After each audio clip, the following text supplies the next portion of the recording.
Bonjour, méditons la parole de Dieu ensemble. Savez-vous que la plupart de nous sommes bien en vie sur la terre et nous marchons, nous voyons tous les jours, mais plusieurs sont encore morts. Alors pourquoi je dis cela? Souvenez-vous que Adam et Ève dans le jardin ont mangé du fruit de l'arbre de la connaissance du bien et du mal.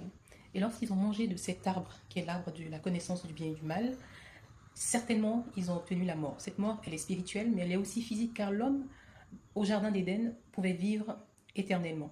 Cependant, lorsque l'homme a injecté ce venin du fruit de la connaissance du bien et du mal en lui, il a perdu de sa vie éternelle. Il est devenu mortel.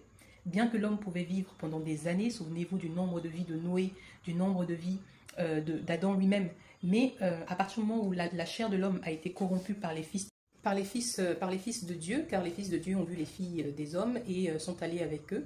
Et à l'époque, c'est ce qui a créé les grands géants. Donc l'homme a été corrompu dès le départ et Dieu a décidé de donner plus que 120 ans de vie à l'homme.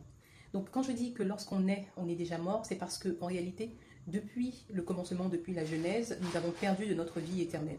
Il est dit en Jean 3,16, par contre, qu'il y a une très bonne nouvelle. Quelle est cette bonne nouvelle?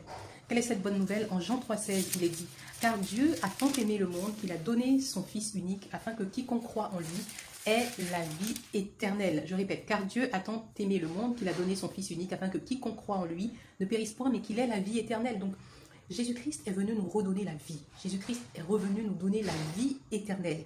Comment il fait toutes ces choses? Comment par Jésus-Christ nous avons la vie éternelle? Ce verset nous montre clairement que Jésus-Christ est venu nous réconcilier avec notre Père Céleste. Jésus-Christ est notre juste juge auprès de Dieu. Et comment nous avons la vie éternelle par Jésus-Christ? Et comment Christ a récupéré cette vie éternelle que nous avions perdue? C'est au travers de son sacrifice. Le sacrifice de Jésus-Christ est une puissance pour l'enfant de Dieu. Au travers du sacrifice de Jésus-Christ, au travers de sa mort à la croix, nous avons récupéré notre vie éternelle qui nous avait été volée par le serpent, par le diable rusé qu'il est au jardin d'Éden.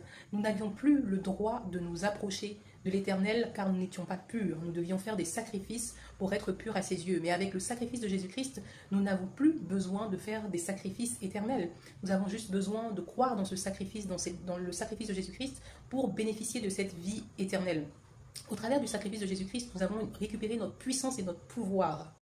En effet, au jardin d'Éden, nous avons perdu plusieurs de nos aptitudes. Nous avons perdu la vie éternelle, nous avons perdu notre royauté. Parce que souvenez-vous qu'au début, en Genèse, Dieu nous avait donné un règne sur la terre. Nous étions les rois de la terre parce qu'il nous avait dit « dominez la terre ».